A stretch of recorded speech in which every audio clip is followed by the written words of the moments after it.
Hi again. One more quick note on the basic structure of the course and the reasoning behind some of these choices I've made.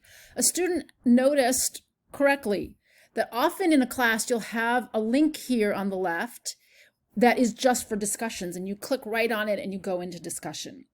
And why did I not put that? I actually have a reason, and I want to show it to you because it's part of what it means to learn art history. I want you to work by going into modules. So when you go into modules, you see a structure. It's like the chapters of a book, but even more for us, it's like the sequence of a journey through time. You don't see that yet because the first module, Module 1, for students in my Medieval to Renaissance class, is just about getting started. And then Module 2, you will see, is about how to do art history. But what happens is when we go down the road, you are looking at the unfolding of historical change, from the fall of the Roman Empire to the rise of Christianity. And I want you to start to experience that as a sequential unfolding. Because your job in art history is not just to learn about art, but to build a historical consciousness, to understand how things were at one point in time and how they changed. So I want my students to be constantly having to scroll through the modules. Maybe it's annoying, but it's like using flashcards to review a foreign language, to know, oh, what came after that point in time, and what is this period called Byzantine art and architecture.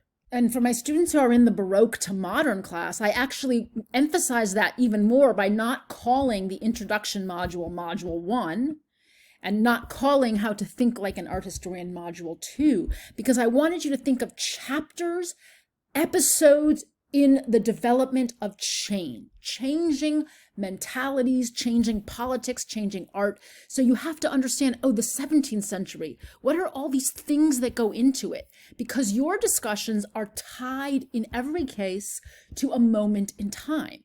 So the discussion you're having in the 17th century is inseparable from everything else in that module.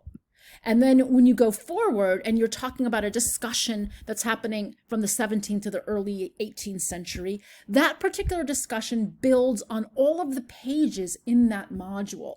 And so I'm trying to help train you to be thinking that way by having you repeatedly be moving through these module topics as you arrive at your discussion, so that when you do a discussion, you can think, aha, that's right, we talked about the role of the Sun King and saying, l'état c'est moi, I am the state, and the kind of power that meant. How did that play out in the art? I want you to be making those connections. And unfortunately, the ease of some of our online learning makes us sometimes skip that.